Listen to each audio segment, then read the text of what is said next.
The time is just gone 10 minutes to 9 a.m. as we continue on this beautiful day of Jummah. Alhamdulillah, once again, we have been blessed with this wonderful day of Jummah, and it is time for Jummah Inspirations. It is time for Nasiha with our honorable ulama. And Alhamdulillah, once again, we have the pleasure of having our respected, our honorable Moulana Abdullah Khan with the Jamiatul Ulama KwaZulu-Natal this morning. Moulana, Assalamu alaikum wa rahmatullahi wa barakatuh.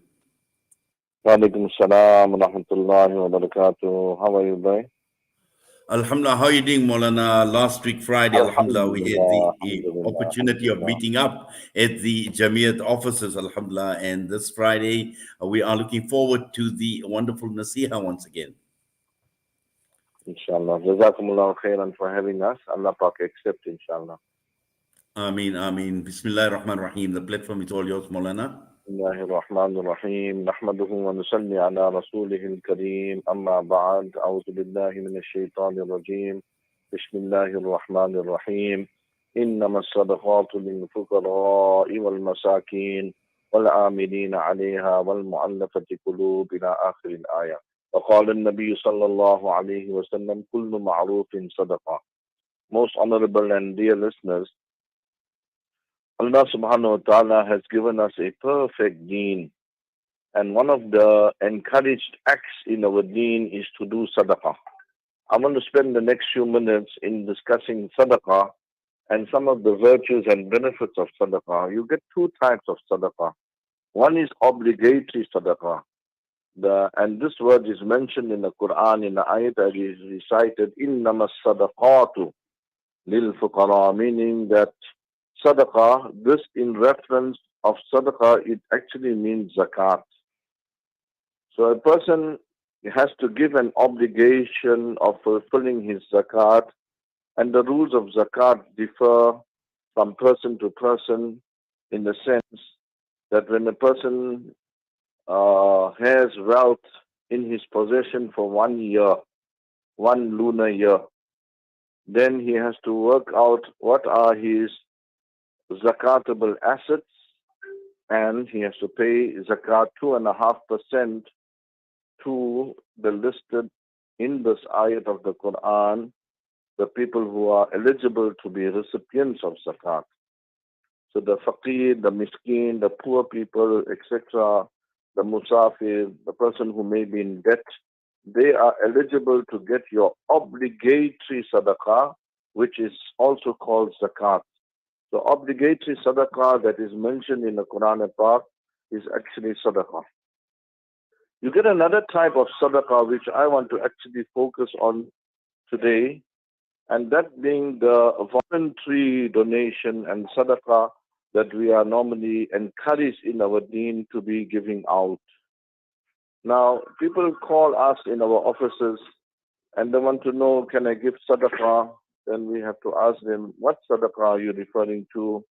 Are you referring to a non-obligatory sadaqah?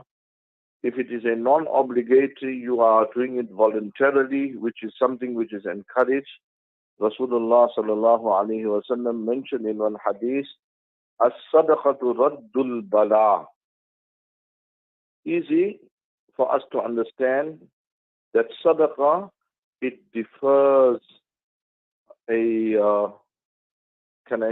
bala, a musibat, a trial and tribulation that may be coming towards a person. By him giving sadaqah, Allah Ta'ala safeguards and prevents and diverts that particular challenge that he may be going to be affected with. Allah Ta'ala defers it and changes it because of the barakah of the sadaqah. Now in another hadith, a person, Nabi Kareem sallallahu alayhi wa sallam explained to us and said, Kullu ma'rufin sadaqah. That every good act is a sadaqah. Every good act is a sadaqah. So the first thing was that sadaqah refers to a voluntary act that's done voluntarily, and it's an act that is done in any way, not only financially or monetary. So it can also refer to, assisting somebody, by helping them to cross the road, or by removing something from the road that may cause an obstruction, by smiling and uplifting a fellow Muslim person's day, for example. These are all acts that are termed to be sadaqah. So any action that will basically spreading knowledge and teaching somebody is a form of sadaqah. Giving advice to somebody that is good advice, that will fall under the act of sadaqah. So sharing your food that you may have with someone, you may have a pot of food, or you may have made a pot of food, or you may have made a delicious lunch that you may have been carrying with you, and you call somebody and you sit with them and you share that with them. That is regarded to be an act of sadaqah. Kullu ma'rufin sadaqah. So you're giving your time towards an Islamic organization, towards an Islamic cause. You are spending your wealth, you're spending your energy, you're spending your mental capacity, and you are basically assisting in any particular way. You're utilizing your vehicle, or your vehicle is being utilized in doing some act of goodness that will fall under the sadaqah, under kullu ma'rufin sadaqah. Every good action is sadaqah. So this is something that is very important, that we need to understand what is the sadaqah that is being referred to in the ahadith. Now let us quickly in the next few minutes go through some of the benefits of sadaqah, of giving sadaqah. I told you the first thing that Rasulullah sallallahu alaihi wasallam mentioned and said that as-sadaqatu raddul bala, that it differs for a person, any harm that may be coming towards him. But there are several other benefits, and let us listen attentively. This is mentioned by Rasulullah sallallahu alaihi wasallam. One hadith of Rasulullah sallallahu alaihi wasallam. This is in the book called Bayhaqi, wherein Rasulullah sallallahu alaihi wasallam advises and said, treat your ill by giving sadaqah. Meaning that if somebody is sick, somebody is unwell, your child is sick, unwell, instead of first running to the doctor, our yaqeen must be in Allah subhanahu wa ta'ala. The doctor must be in place, and we need to take the child to the doctor as well. But before resorting to that, let us give some sadaqah in the path of Allah subhanahu wa ta'ala. Make somebody give some money towards, or give some, something towards, the upliftment of some particular person. And that will be a form of sadaqah that you are giving. And it is possible that Allah Ta'ala will remove that difficulty and challenge, and you maybe get safeguarded from some great difficulty by just giving that particular sadaqah. In another hadith, Rasulullah sallallahu alaihi wasallam mentions, in a bit of a long hadith, wherein whoever spends on a pair of things in the cause of Allah will be called in paradise. O slave of Allah, here is prosperity.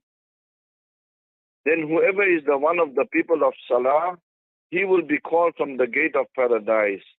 And that particular gate is the people who are steadfast on the Salah. Then there is one gate in which the people who, take part in jihad and they fight in the path of Allah, they will be called from that particular gate into paradise.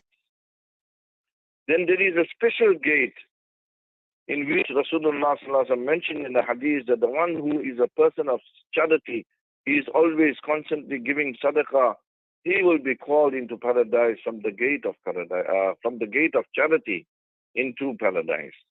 Like that we read in the hadith about the person who fasts, and that particular gate is called Rayyan. That person who fasts a lot for the sake of Allah subhanahu wa ta'ala, there's a special gate in which he will be called to enter into paradise.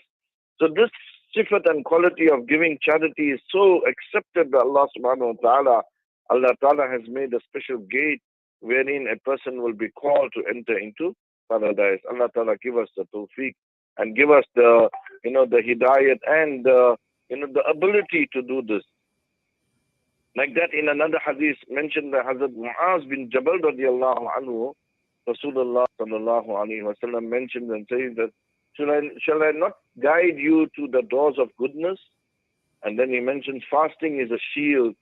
And what we are focusing on, charity. Charity extinguishes guna and sin, just as water extinguishes fire.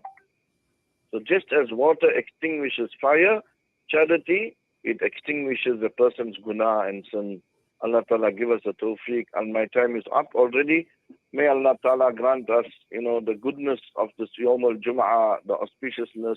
Let us take out some time to make special dua.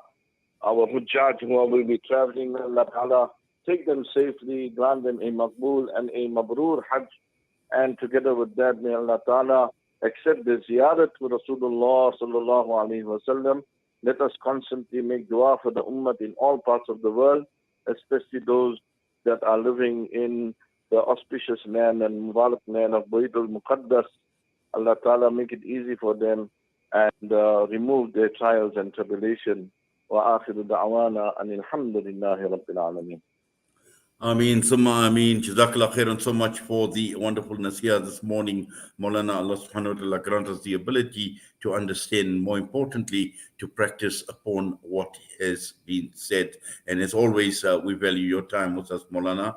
Allah subhanahu wa ta'ala grant you safety. Allah subhanahu wa ta'ala keep you under his protection. Allah subhanahu wa ta'ala grant you a long and a healthy life, inshallah, to continue serving this noble ummah of Nabi sallallahu alayhi wa sallam. That was Moulana Abdullah Khan with us this morning, administrator at the Jamiatul Ulama KwaZulu-Natal, talking about Sadaqah and the importance of Sadaqah, and more importantly, even the benefits of Sadaqah. So Allah subhanahu wa ta'ala grant us the ability to be generous in contributing to whatever cause, but more importantly, it is for our own good and it is for our own self as well. So with that, we're heading for the news. The time is just gone 9:03. We've got Zahid Jedward standing by.